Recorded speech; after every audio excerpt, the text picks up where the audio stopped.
Bismillah walhamdulillah wa syukru ala ni'amillah wa la hawla wa la quwwata illa billah. Assalatu wassalamu ala sayyidina Muhammadin wa ala alihi wa ashabihi ajma'in. Amma ba'du. Puji syukur tak lupa kita panjatkan selalu kepada Allah Subhanahu wa ta'ala yang telah dan selalu mencurahkan limpahan nikmat kepada kita, sehingga sampai malam ini kita masih diberikan izin, diberikan kekuatan untuk melaksanakan berbagai macam perintahnya, puasa, salat sunnah, infak dan lain sebagainya.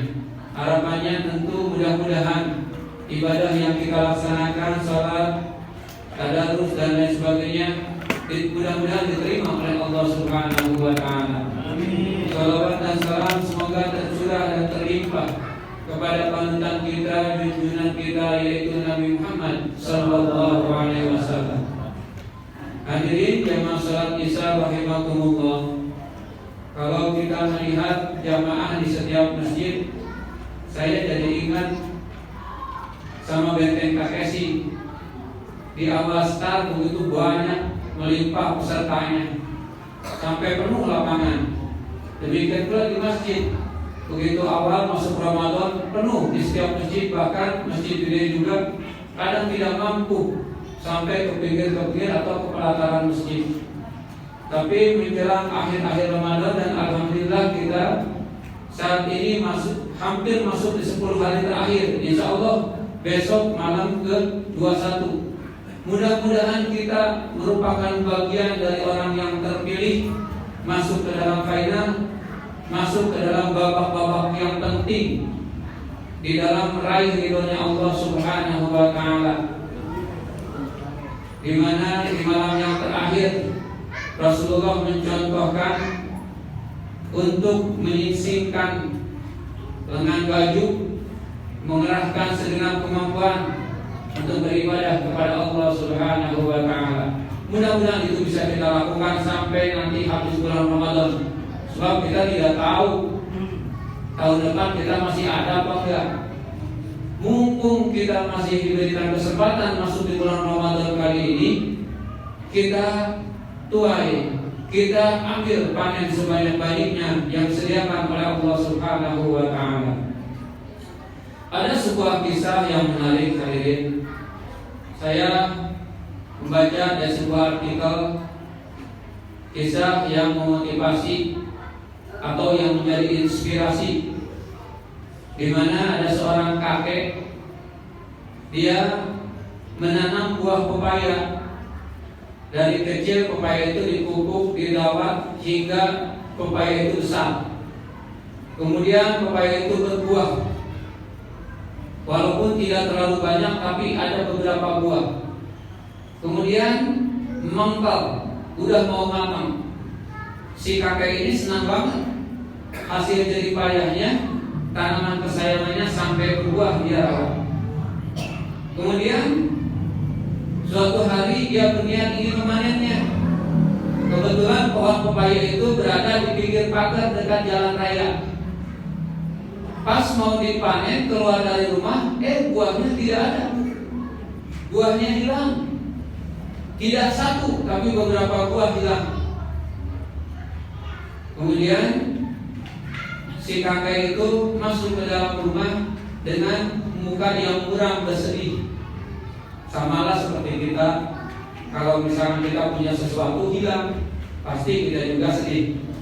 Cuma memang kadang-kadang kadar sedihnya berbeda-beda. Ada yang masuk ingat inna lillahi wa inna ilaihi raji'un, ada yang juga enggak, mangkal terus.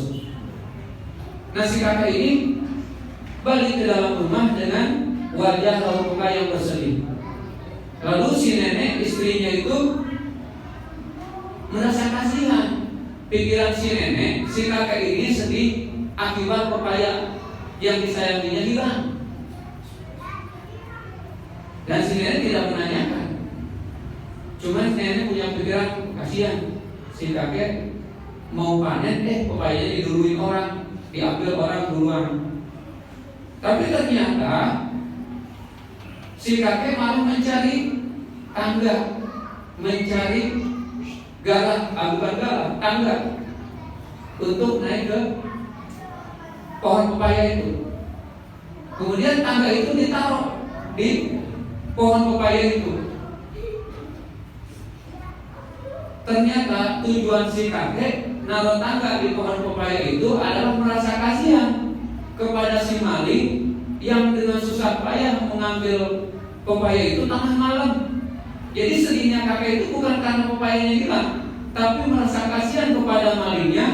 Kenapa harus di tengah malam dia mengambil pepayanya? Dan padahal susah, pohon pepayanya udah agak tinggi. Makanya disediain tangga buat oleh si kakek, buat si maling kalau pengen ngambil lagi pepayanya. Ditunggu sehari, mungkin dilihat pepayanya masih ada. Si kakek itu berharap si maling itu kalau dia memang suka sama pepayanya silakan ambil lagi. Intinya seperti itu. Ditunggu hari kedua masih ada, pepayanya tidak berkurang. Si kakek pun sedih lagi. Hari ketiganya datang seorang pemuda membawa bungkusan. Di dalamnya ada beberapa buah pepaya yang sudah matang. Lalu si pemuda itu uluk salam, mengucapkan salam masuk ke rumah si kakek. Setelah diizinkan masuk, kemudian si pemuda itu duduk. Dan si pemuda itu meminta maaf kepada si kakek bahwa dia telah mencuri buah pepayanya. Dia telah mengambil buah pepaya si kakek. Dan malah dia merasa terharu, merasa takjub ketika dia mau ngambil lagi, mau nyolong lagi, si kakek malah menyediakan tangga buat mempermudah dia ngambil pepaya. Akhirnya dia tadinya mau nyolong lagi, tapi dengan begitu, dengan disediakannya tangga, malah dia menjadi malu. Akhirnya dia tidak menjadi mencuri, malah dikembalikan buah pepaya yang sudah dia ambil kepada si kakek sambil meminta maaf. Hadirin rahimakumullah, mungkin dari cerita ini kita bisa mengambil sedikit kesimpulan bahwa ternyata dengan berbuat baik, dengan akhlakul karimah yang dibawa oleh Rasulullah, salah satunya diwujudkan dalam cerita tadi, bisa membuat orang yang tadinya punya niat jahat menjadi lebih baik. Pantas ketika Rasulullah di Taif dilempari, ketika mau hijrah, mau berdakwah di Taif, dilempari oleh penduduk Taif sampai berdarah pelipisnya, kemudian dikejar. Ketika malaikat Jibril datang ingin membalaskan dan menawarkan jasa kepada Rasulullah, apakah perlu nih orang Taif, orang-orang yang kurang ajar ini dilempari oleh gunung? Malaikat mah kira-kira kayak lomba teh ke gunung, lain ke batu deui. Tapi kata Rasulullah, jangan. Allahumma maghfir liqaumi fa innahum la ya'lamun, kata Rasulullah. Malah memohonkan ampun Rasulullah buat orang-orang Taif karena kata Rasulullah mereka tidak tahu. Makanya pantas kalau di dalam ajaran agama kita dianjurkan berlomba-lomba di dalam kebaikan, bukan berlomba-lomba di dalam saling balas membalas keburukan. Dan ternyata dalam kisah tadi pun kita bisa mengambil manfaat, bisa mengambil pelajaran bahwa dengan akhlak yang baik, dengan budi yang baik, dengan amal yang baik, ternyata bisa merubah kezaliman seseorang menjadi sifat yang lebih baik. Kemudian dia minta maaf dan akhirnya dia bertobat dari segala kesalahan yang pernah dia lakukan. Ini tentu yang ditanamkan ketika kita masuk bulan Ramadan, di mana di bulan Ramadan kita dianjurkan untuk bersedekah lebih kuat lagi. Orang yang menyediakan makanan buat yang berbuka, dia akan mendapatkan pahala seperti orang yang berpuasanya. Ini pun merupakan contoh seperti yang tadi, memberikan kebaikan kepada orang yang mudah-mudahan harapannya tentu adalah mendatangkan sifat baik juga kepada orang yang sudah diberikan kebaikan tersebut.